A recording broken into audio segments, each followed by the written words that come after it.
This is the last talk. I'm glad, I suppose you'll be glad and I'll be glad too.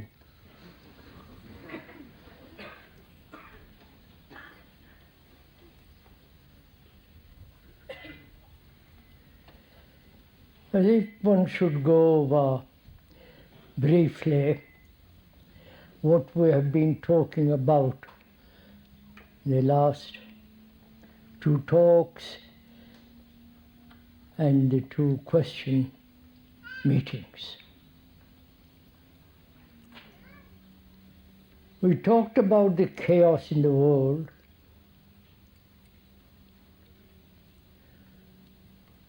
the great uncertainty for all of us. Life is becoming more and more dangerous, unpredictable, and the future, from what one observes as things are politically, economically, even socially, is rather grim. One is not pessimistic or optimistic, but these are facts. They are preparing for war. Man apparently has not learned from past history that killing another human being is of no value, doesn't solve any problems. But apparently that's the fashion, that's the national inheritance and accepted orthodoxy. And nobody seems to demonstrate, and there have been great many demonstrations about nuclear war, about this and that, but nobody, from the highest to the lowest, seems to demonstrate to end all wars, not a particular kind of war, atomic or a conventional war, or the types of war. But one has not given one's energy or the drive or the intensity to stop all wars. Of course, the politicians will never agree to that, nor the gurus, nor the highest Christian authorities. If they did, they wouldn't be the highest authorities. And also, we talked about the general disorder outwardly, and the inward disorder that we live in with. We talked about hatred spreading throughout the world more and more. And there seems to be no end to that. We talked also about human beings wounded psychologically from childhood, and the consequences of that hurt, the wounds that one receives while being educated in the family, education, college, university, and the whole process of living seems to breed a kind of inward hurt, which breeds isolation, fear, and this kind of neuroticism that seems to be common. And also we talked about, perhaps the most important thing, is relationship. How essential it is to find out for oneself, to live a life in which conflict doesn't exist in relationship. Sexual, the individual search for his own fulfillment, pursuing his own ambitions, and therefore the relationship is never complete. It's always divided like two parallel lines, never meeting. And that's what we call relationship. And therefore in it there's perpetual conflict. And the cause of that conflict, that lack of deep, fundamental relationship, is this sense of isolation. Not only the individual isolation, the very word indicates isolation. But that word too has a different meaning. Indivisible. A human being who is not broken up, living at different levels of his life, business life, religious life, social life, family life, and so on. Such a human being cannot possibly have deep, abiding, lasting, a relationship in which there is love. We've talked about it quite a lot. And also we inquired together into the nature of fear. Whether it is possible for human beings living in this ugly world to be totally free completely of all fear. Fear is a terrible thing. It darkens, shortens, it makes one's mind so brittle. And whether it's possible to be free of all fear, both psychologically and outwardly. Where there is fear, there cannot be generosity, cannot be that sense of great affection. We also talked about love and compassion and intelligence. We said that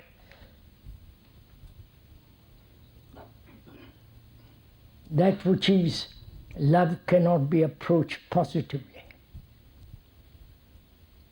But that which is not can be put aside.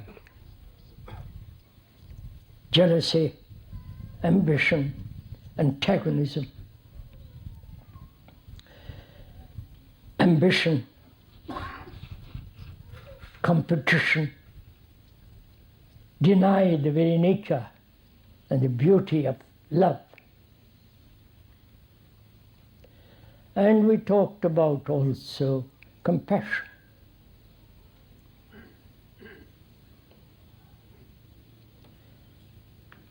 There can be no compassion, obviously, if one is anchored in a belief, in a faith, in a dogma, or belonging to some group,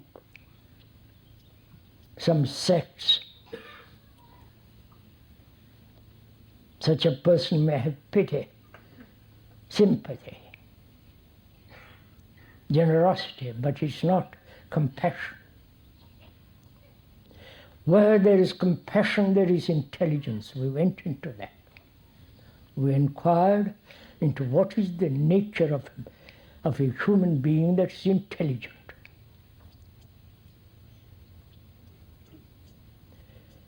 If intelligence is based on knowledge,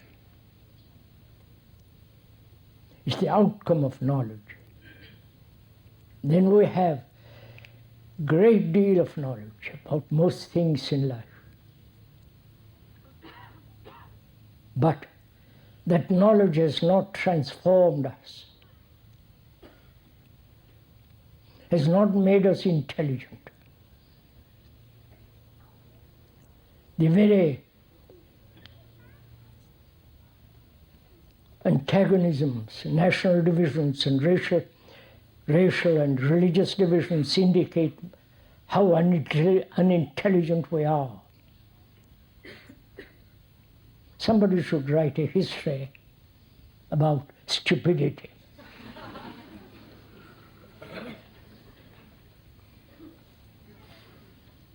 And I believe they have.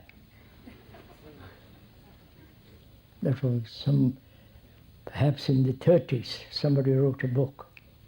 But that such books are easily forgotten, put aside. And we talked about yesterday the nature of suffering.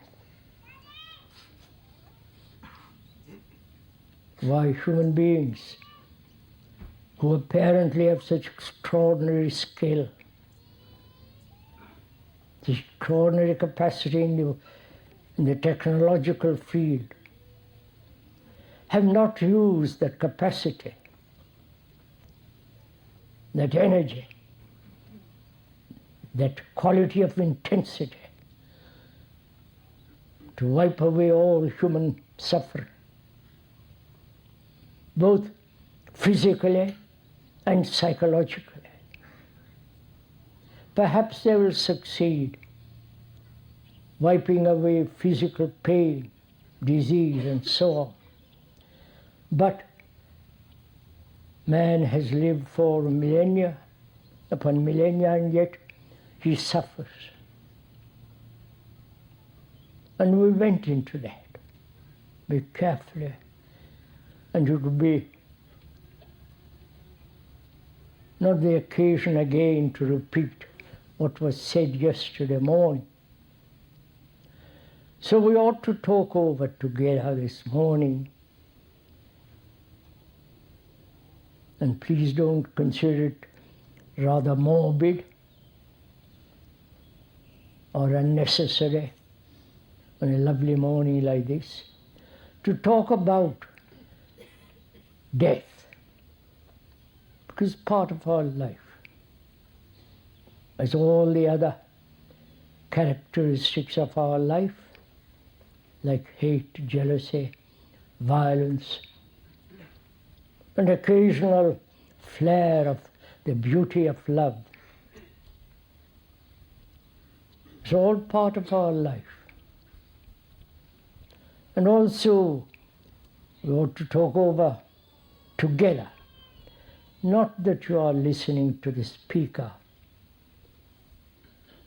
copying his words or his statements, or try to understand what he's talking about, but rather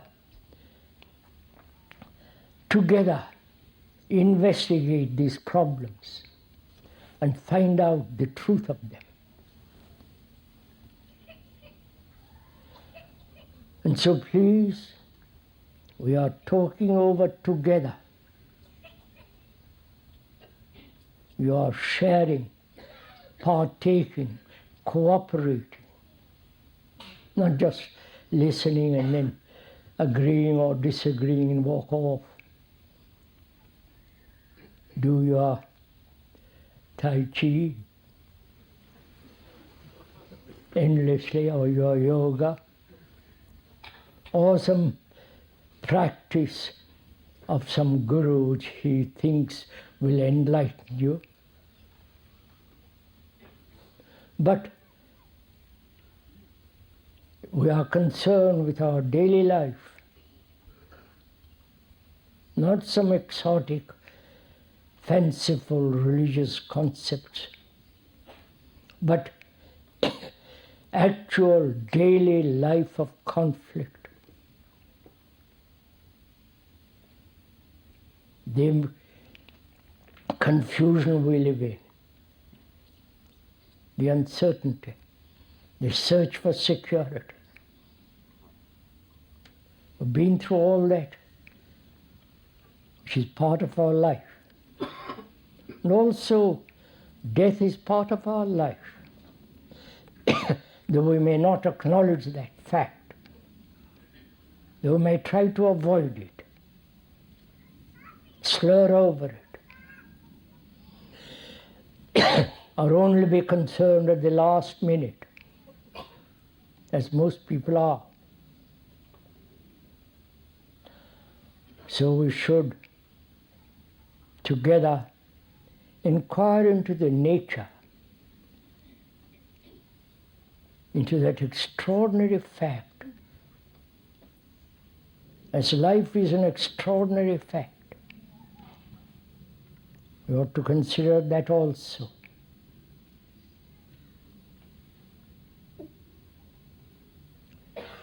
And we should too consider, before death and meditation, what is beauty?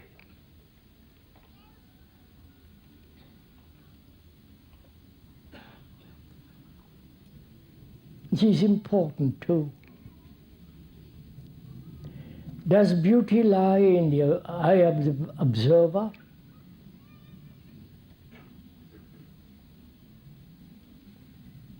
Is beauty a state of mind that is studied all the paintings, the poets, and the statuary of the world and come to a certain conclusion?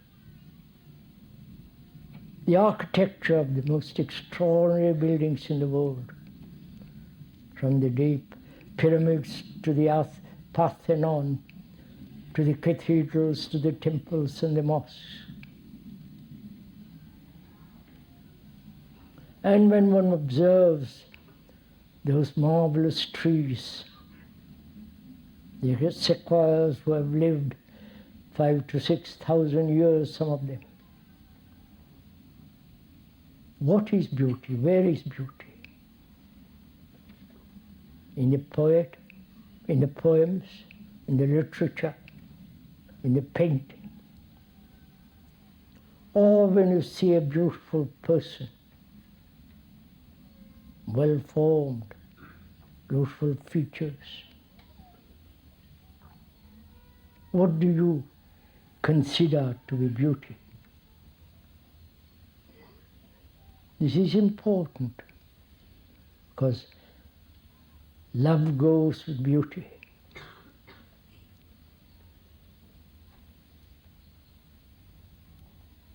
So one must inquire into this nature of what is beautiful. When do you perceive beauty?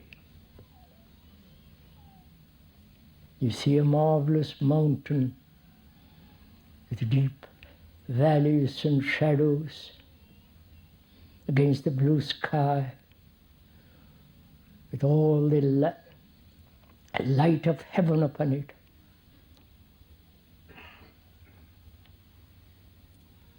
And for a moment you are struck by this grandeur, by the greatness of that enormous solid rock. And for a second you are absent.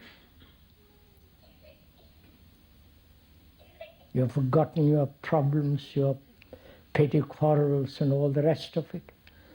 And you are facing this tremendous beauty. Does beauty exist only when the self is not? Please do ask these questions of yourself. The self, the me, the person, the name, the form,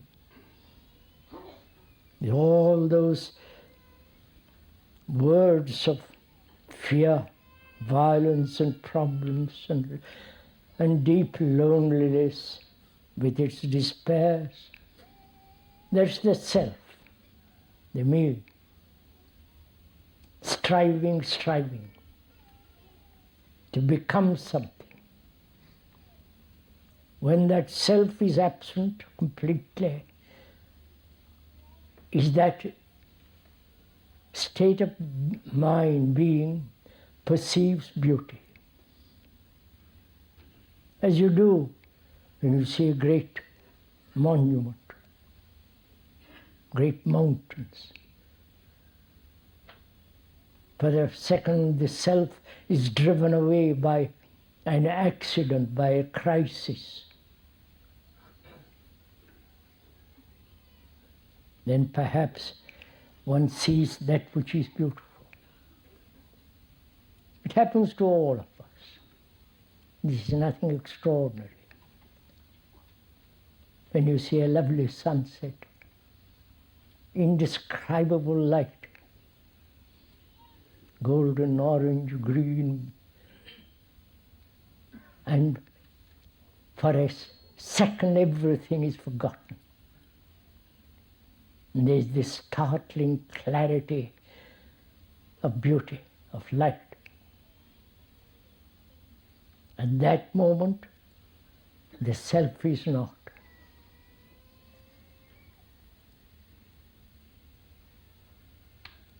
No. Can one live that way? Not be absorbed by something enormous, something majestic, like a toy with a child with a toy rather. The child is absorbed in the toy and forgotten all his eager mischief. For the moment the toy has taken him over, till he breaks that toy. So he depends on that toy to make him forget. And we depend on some toy also, grown-up people. The toy of a symbol, the toy of a word, the toy of a mantra. The word mantra in Sanskrit, I believe, means meditate or think over, not becoming, and absorb all self-centered activity. That's the root meaning of that word and what we have made of it.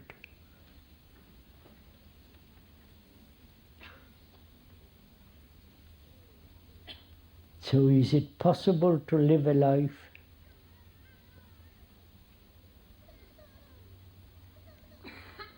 without causation?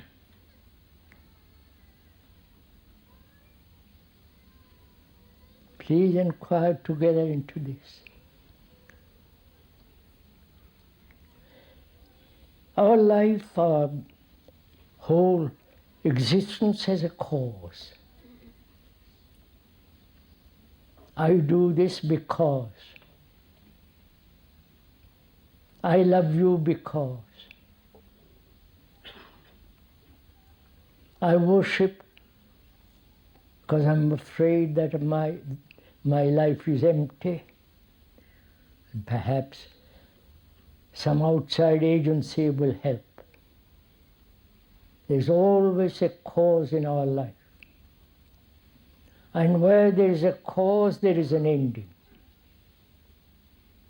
If I love because you offer me sex, pleasure, companionship, because it has a cause, that kind of relationship soon ends. But to live a life without any causation is to live a life that is measureless. Because such a life has no ending. It isn't my life that I'm ending. Those people who have a cause will always find an end. Perhaps that may be immortality. Not my immortality or yours, but to live a life that has no beginning, which is the cause. And therefore it has no end. If one sees the beauty of that, then life has a totally different meaning. Please, as we said, we are talking over together. It's not the speaker is stimulating you. Then the speaker becomes a drug. Then you depend, and all the mischief begins. But if we are together inquiring into this, probing very, very carefully, skeptically, with a great deal of doubt of everything you have examined, because that may not be complete examination. Doubt, skepticism are great factors in life. And so we should together go into this question of death.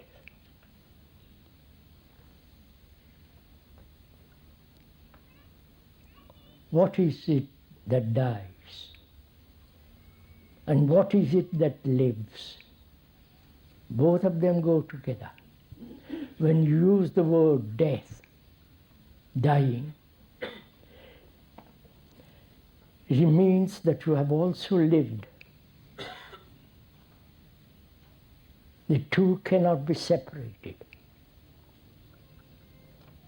That's a basic truth that cannot be separated, as you cannot possibly separate relationship as though by itself, like a hurt, like a wound, like a fear. They're all interrelated. There is no one problem. One problem, if it is properly understood psychologically, then in that problem all problems are included.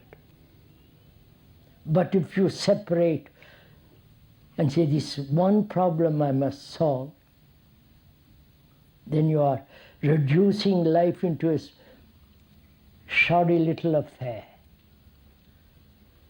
But if one examines one problem completely,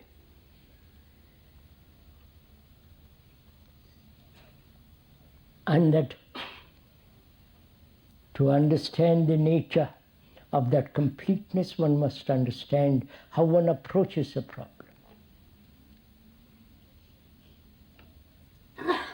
So, we must be very clear that life and death go together. They are not something in the distant. When one is young, full of life, enjoyment, and great deal of energy, one doesn't ever think about the other end. As one grows a little bit older, watches one's son die, then you begin to question, then you begin to shed tears in the anxieties of life. Death is there for all of us. So what is it to die? And so what is it to live? One cannot ask what it is to die without asking what is it to live.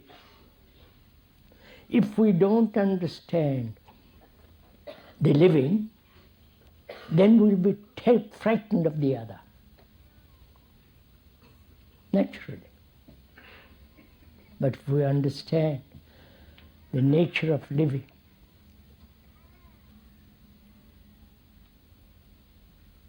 then we'll comprehend also deeply the nature of dying. Not what happens after death, but rather what happens before one dies. That's far more important to find out what happens before dying rather than what happens after. Volumes have been written of what happens after. And we're all eagerly searching or waiting or rationalizing what happens after. But we never look at what happens before. So we are going together look what happens before.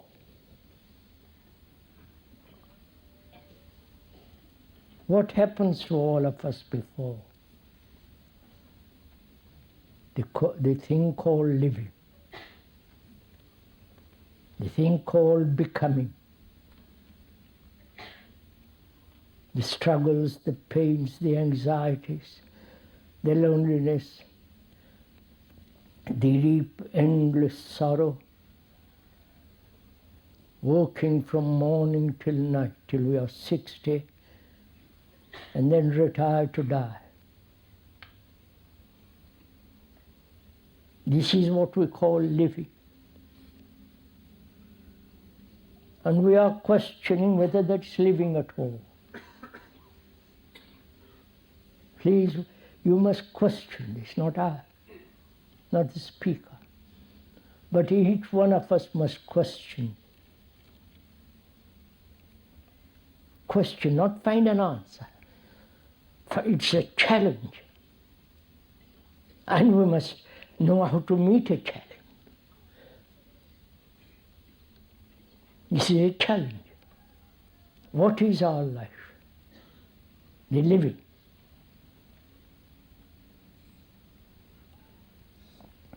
The acquisition of money, search for power, sexual fulfillment,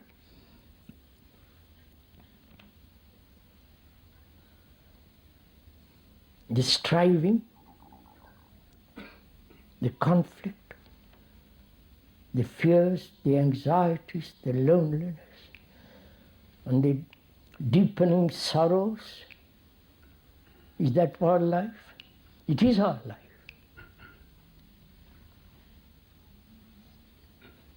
It's everlasting becoming something. That's why you all belong, not all, some of you belong to some group hoping to become something, to become illumined, to become rich. So the becoming has a cause, and if you don't become in a certain direction, you go to the other. And keep this strain of becoming all the time. That's already life. In the business world, in the political world, in the religious world. Think of it, absurd, in the religious world. The priest becoming the bishop, bishop becoming cardinal, and the cardinal eventually became the top dog. No, you see, please don't laugh at all. You see the fact, see the extraordinary cruelty of it all.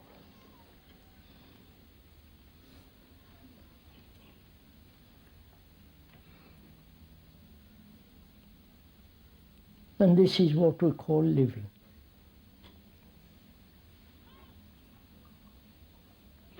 And of course then we are frightened of death.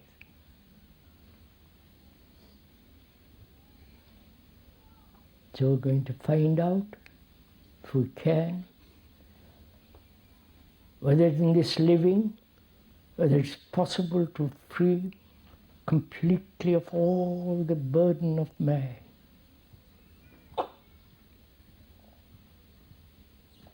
That's what we have been discussing the last 60 years or so.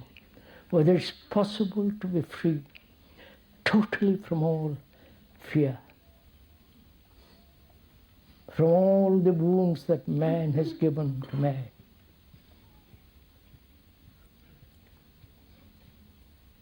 The agonies, the loneliness, the utter separation of existence.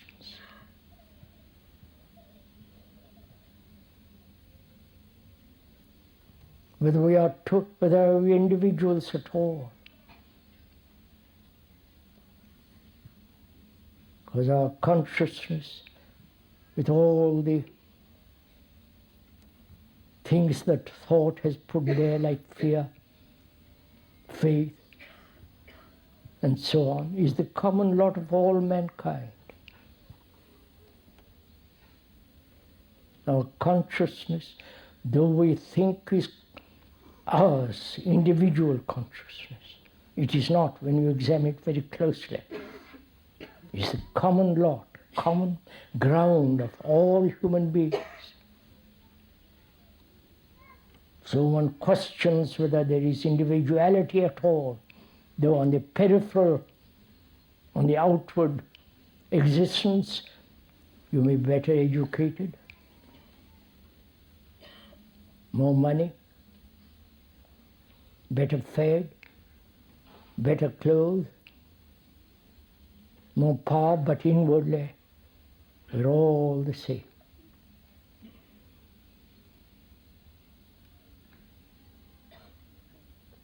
You belong to one sect, or one group, one commune. Call yourself or robe yourself differently. But inwardly, inside the skin, psychologically, you are humanity.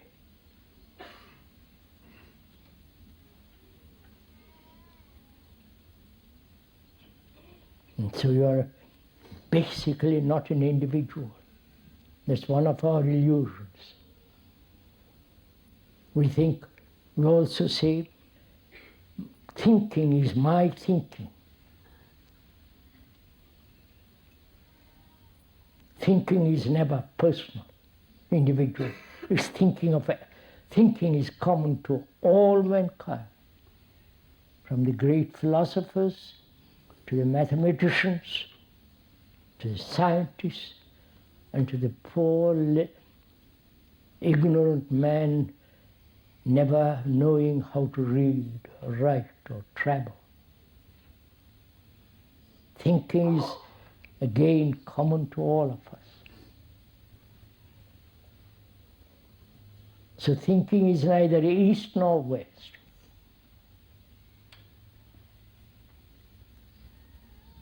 That's our life.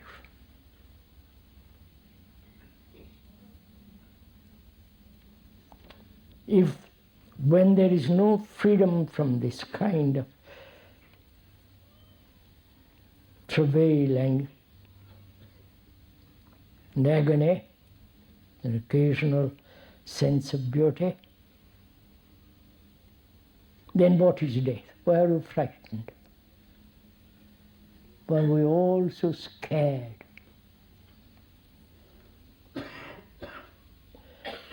The Hindus, the ancient Hindus, have invented a theory that you will live after. Carry on with your misery, this life, next life, if you behave properly, it will be better. You'll have more money, better houses, better clothes, and you'll have greater power. Or you'll be a great saint.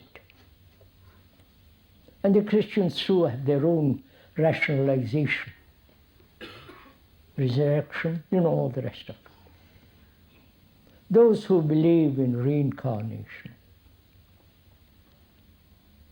that is to incarnate next life. What is it that incarnates next life? Imagine, go into it, sir. Don't accept the tradition. Go into it. What is it that incarnates next life? Your thoughts, your loneliness, your striving, your utter confusion and sorrow.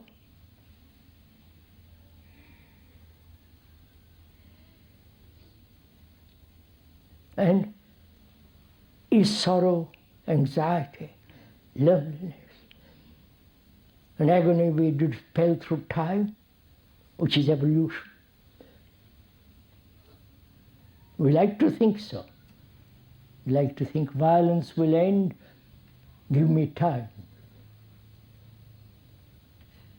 While you have time, you sow the further seeds of violence, obviously. So those who believe in this theory, though some of them say, oh, it's very actual, maybe one has to be very careful of all these beliefs. Isn't one belief that's going to solve all the problems? If you believe in that, that means you must live now a righteous life, a good life, an intelligent life, a life of love and compassion. But you don't. That's just a theory to comfort you at the last minute. Right? So what is it that dies? Please answer this question to yourselves. Not what the books say, not what your tradition says, because that's just maybe another form of illusion. Doesn't matter who says it. The Buddha or anybody who says it, Shankaraya or the ancient Hindus, they may be deceived. And human beings are deceived very, very easily. Because the root of it is they all want comfort. So, what is it that dies? Obviously, your attachments, your bank account. Though you may like to have it till the last minute, it is your bank account, your belief, your loneliness, your relationship, intimate and otherwise. All that dies. Just see what happens. That's what is dying.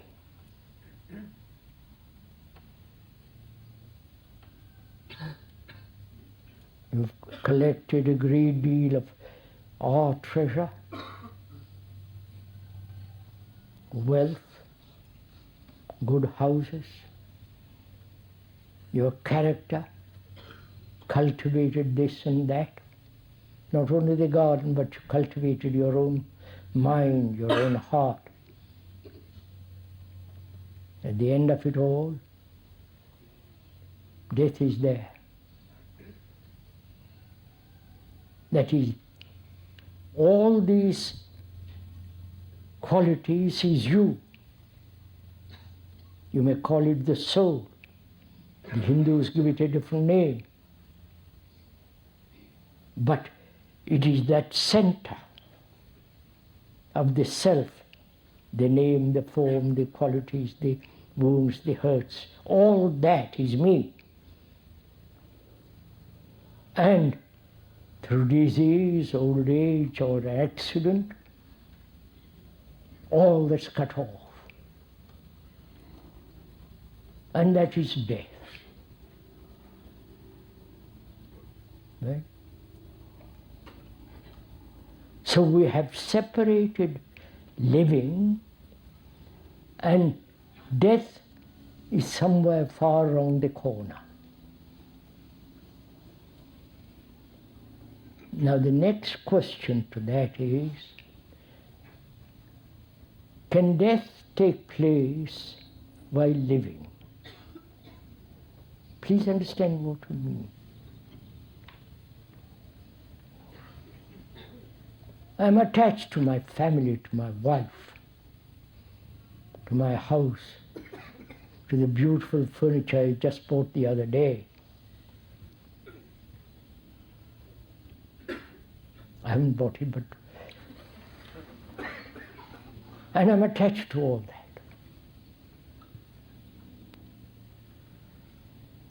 Death is the ending of that. Now can I, living in this life with all my vitality, end the attachment, which is death? You understand what? Are you following all this? I'm attached to my wife, not to my children, more to my bank account. And death wipes all that away.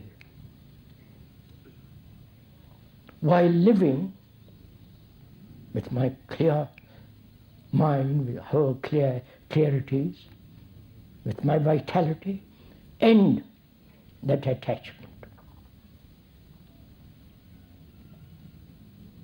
So I am living with death all the time. Do you understand the beauty of it? No, do you understand what? That is ending that which psychologically I've accumulated.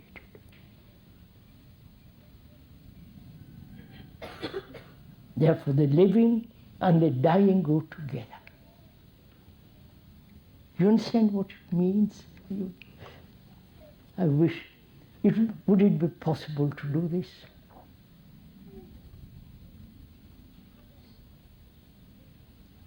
Have you ever tried, if one may ask most respectfully, have you ever tried to end something without any cause?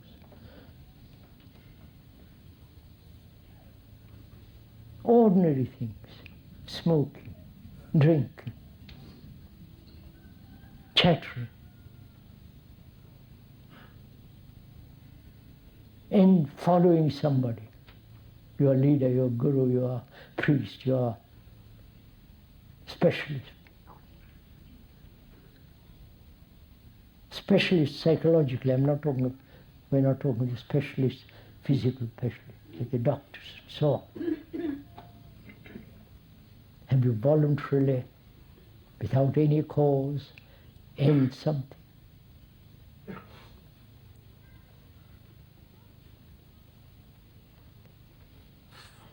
You may dislike somebody, hate somebody. End it.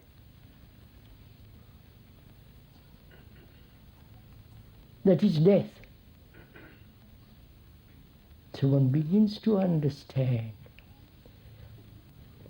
if one goes into it very deeply, that death is not something at the end of one's life, however brief, however long, but death is a movement of life.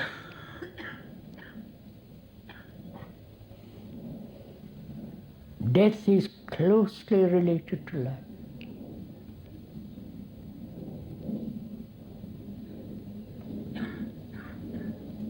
And so where there is an ending, complete ending, without causation, then there is a beginning without end. That is immortality. That is a state of timelessness. But if I am frightened of death, which is frightened of losing,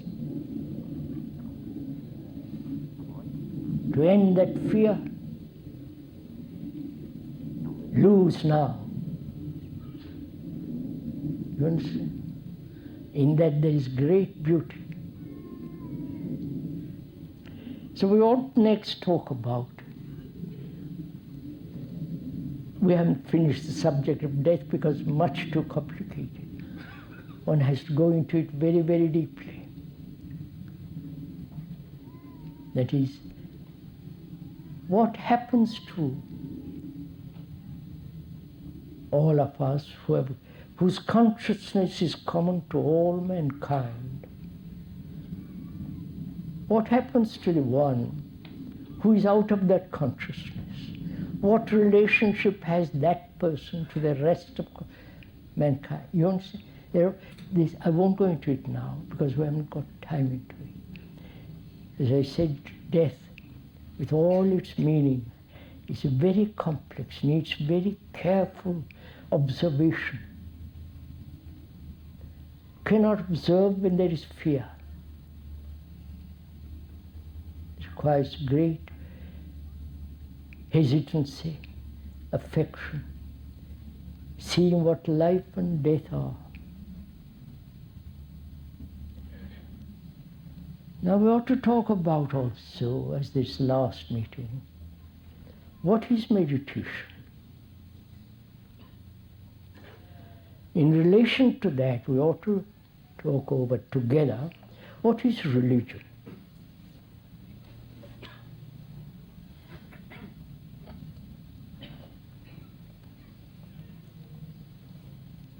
Go to the smallest Indian village,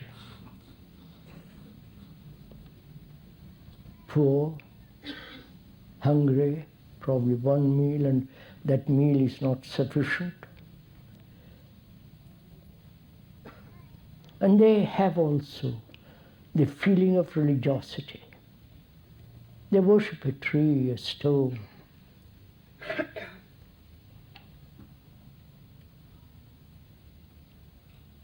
And you come to a more complicated, sophisticated society, it's the same movement. They may put a garland round a stone with great reverence. In a sophisticated society, it's much more polished. There you have got marvelous cathedrals, churches, painted windows, solemnity, chanting, candles, the strange dress. Oh, that also creates a great atmosphere. If you have been to some of the old cathedrals where cardinals are performing, it's really an extraordinarily beautiful thing. It may be nonsense, all the words and all the things that go on, it may all be ridiculous. But the atmosphere, the beauty of those vast pillars reaching up to the heavens, that's the same quality, only polished, clean, healthy. 2,000 years of repetition is the same as the man or the woman in the village who puts a garland, a flower in front of a stone. Both are so-called religious. Don't call the other a heathen, an ignorant man. He's doing exactly the same thing as you are, worshipping something outside, something, an agency, a God, with all the paraphernalia of religious orthodoxy.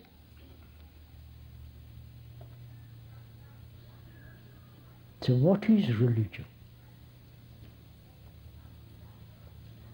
This is necessary to understand before we go into the question of meditation,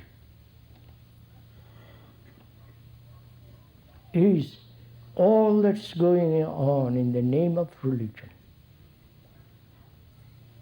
The Judaic, the Arabic, the Islamic world, their brutality, their whippings. You know what's happening there? And all the vast superstitions of India with their 300,000 gods or more. You can invent as many gods as you like. And that's more fun than having one god. But all gods are invented, or has all the rituals. But the longing, the feeling that there must be something beyond all this, beyond all the human suffering, beyond all the human sorrow, work, labor, all the materialistic world, with their marvelous technology. There must be something beyond all this. Otherwise, life has very little meaning as it is now. So, man invents. My life is empty, shadow, meaningless, and I must have something more. So he invents gods. And gods are invented. God hasn't created us. If he has, he must be rather a crummy God, because he's made our life into such appalling misery, hate and all the rest of it. So we have made God after our image,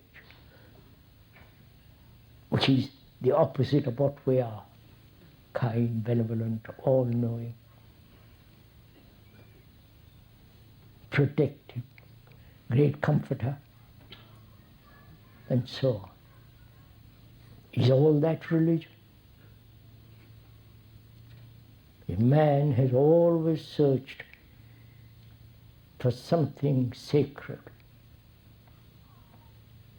You may not believe in anything sacred. That's your affair. But there are many, millions and millions, including oneself, when he's serious, one asks, is there something sacred, imperishable, not measurable?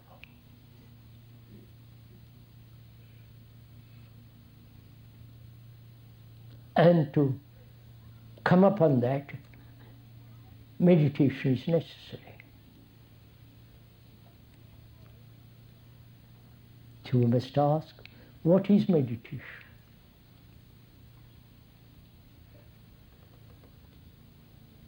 To find out what meditation is, the beauty of, not the word means to ponder over,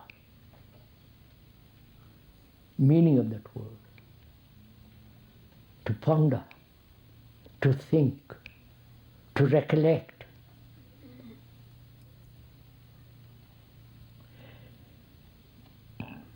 So to find out what is meditation, we must approach it negatively.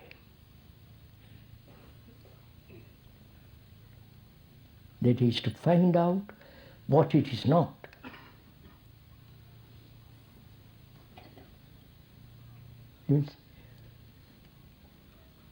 Most of us are so positive.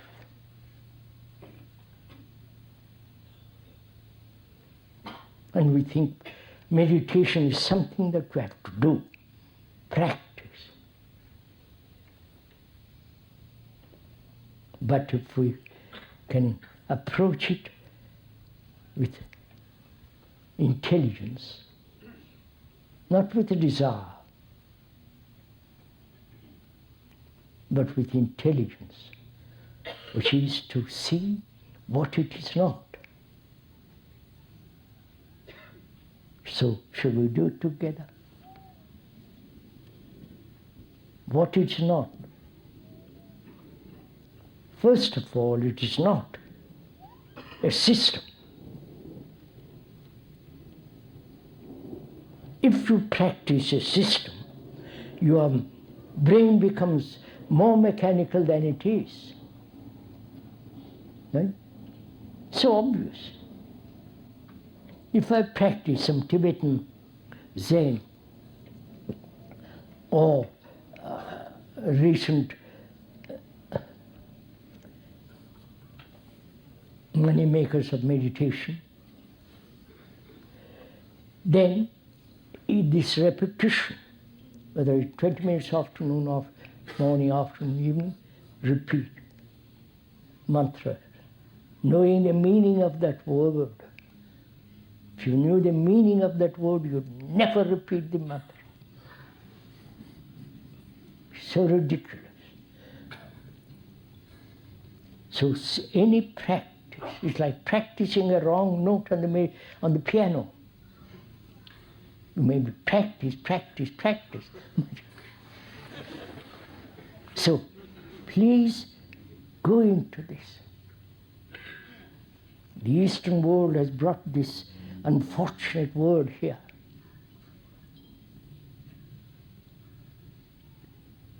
So what? Meditation is not practicing a method.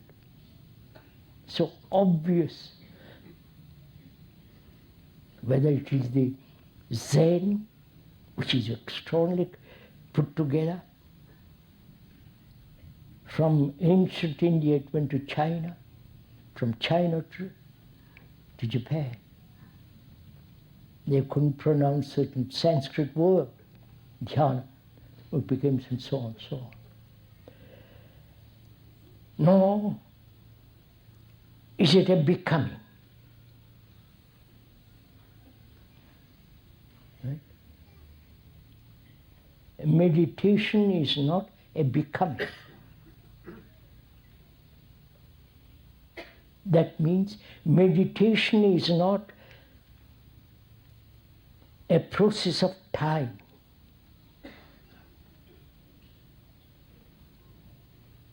Right? Is this clear?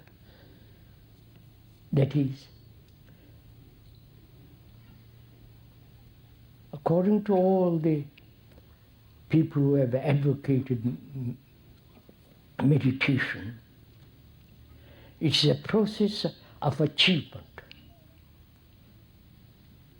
I'm here, I'm building, layer by layer, brick by brick, day after day, till I am illumined, whatever that may mean.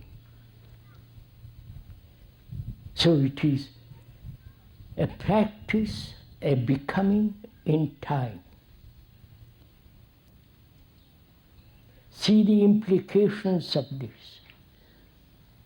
We are talking over together. You're not accepting what the speaker is saying. See what is involved in this.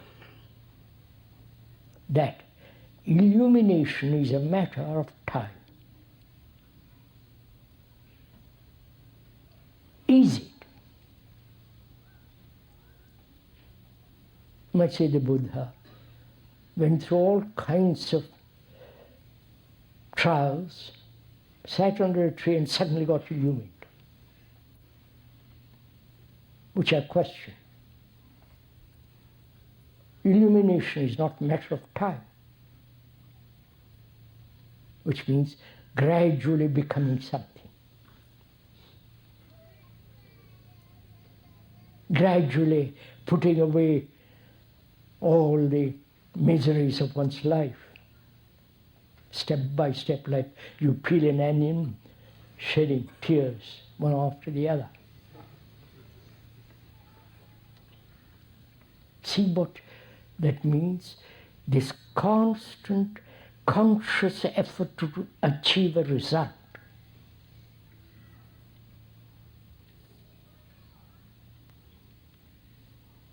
The result being that which has been promised. that which has something totally different from my daily miserable life. I will, in spite of all the misery in which I will work for that.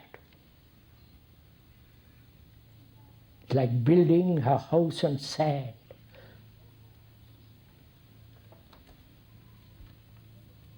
And this is called meditation.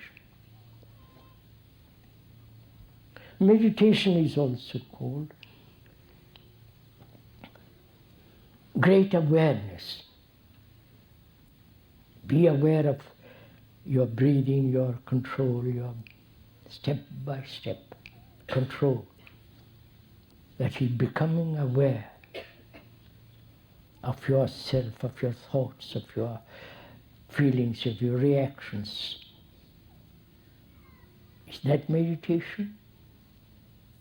That's, you can do all that very easy. Why call it meditation?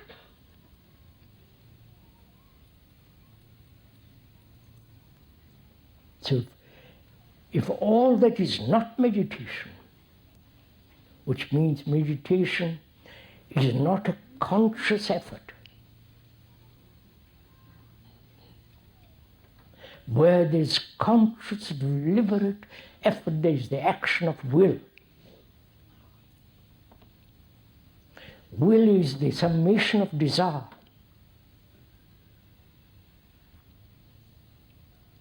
As one desires to become prominent in the business world, what's the difference? Only you call this more holy, the other is mundane. But it's the same movement.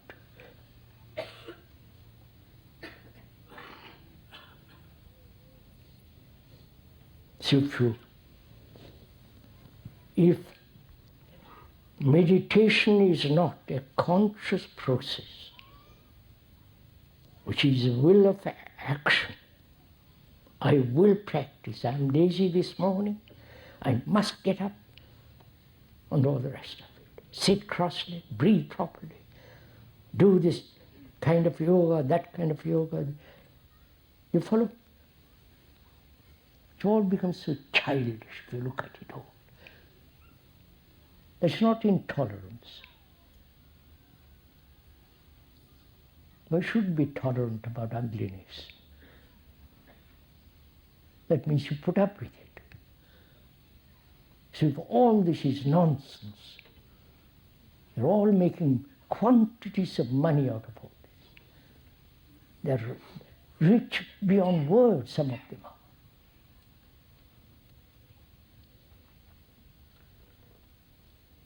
So if all this is not meditation, then what is meditation?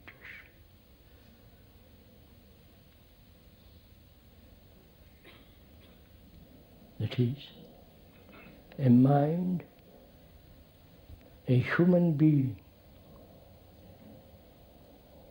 understands this world, the world outside of us, and the world inside. And when in the understanding of the world outside and the understanding of the inside, they are like tides going out and coming in. Please understand the reality of this. It's a tide, right? The tide has gone out, created the world outside of us, wars, all the rest of it. And then the tide comes in carrying the same movement within us, and we modify it, we cherish it, we do something to it, and goes out. This is the movement. They're not separate movements. My movement is not separate from the world. It is this eternal movement that's been going on. Man has created society, and then he becomes slave to society. This is the movement. Now, please go into this. To have no such movement. Have you captured it? to end such a movement without any cause.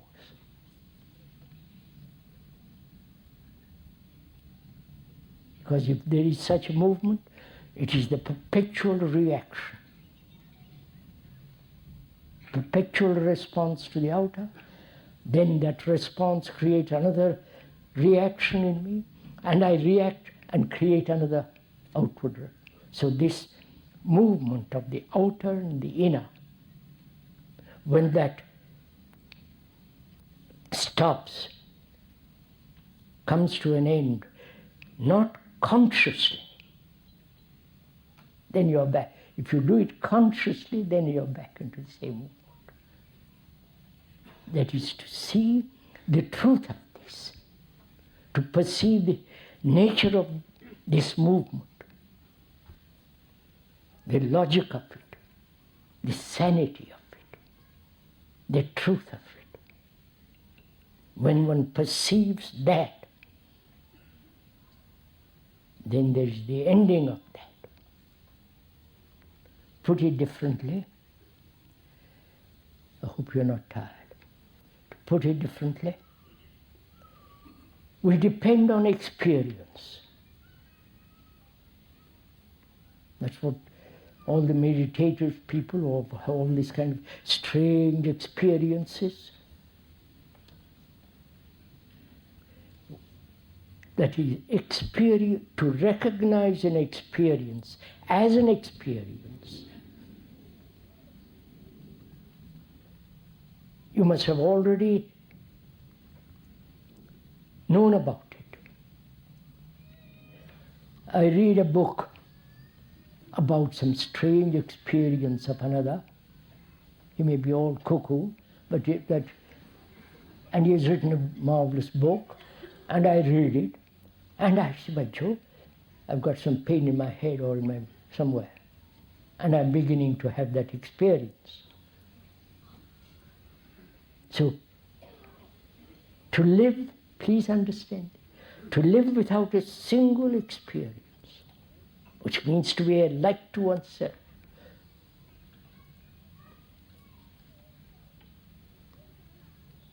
right? And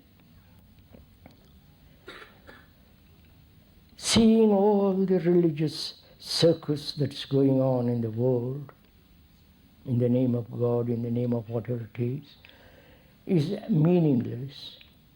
Having perceived the truth of all that, having set aside completely all that, that means there is no outside agency except you. And meditation is the ending of this movement of action and reaction, the outer and the inner. And then such an ending, because it has no cause, it's endless. You understand? It is timeless. Then also we should go into this question of mind, a brain that's quiet.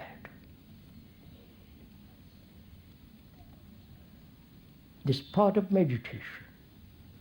Not make the brain quiet through breathing, through repetition, through various tricks, but to make the whole physical, psychological entity to be absolutely quiet. To bring about this quietness, which is to bring about this silence of the brain. There are various types of silence. Silence between two terrible noises. Silence between two thoughts. Silence between two efforts. Silence between two notes. It's like silence, peace between two walls. That's what we are having. There is quietness, there is peace between two walls. That's not silence, that's not peace.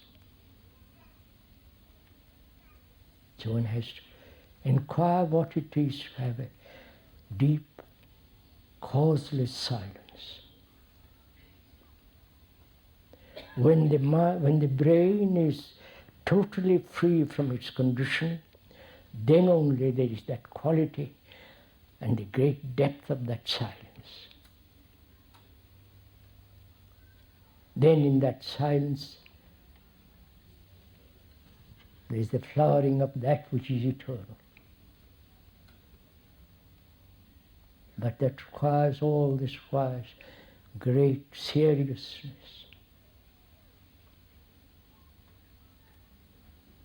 Not just an hour separated from the rest of one's life, but life is serious. And if one wants to be serious, it's up to all of us. The world demands such a group of beings who are tremendously serious. In that seriousness, there is humor too.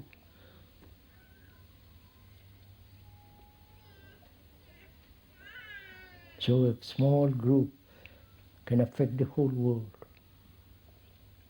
As one human being can affect the whole world.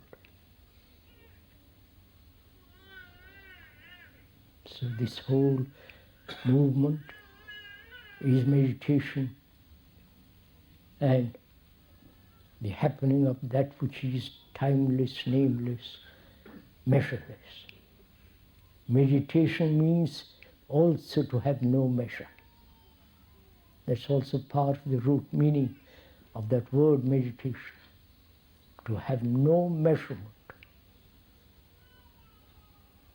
To have no comparison. That which has happened is finished.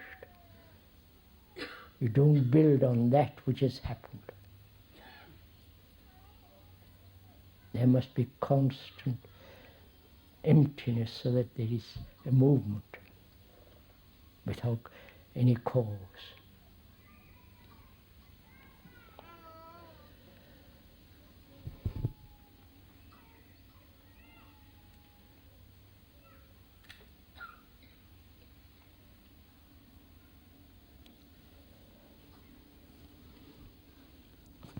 May I get up, please?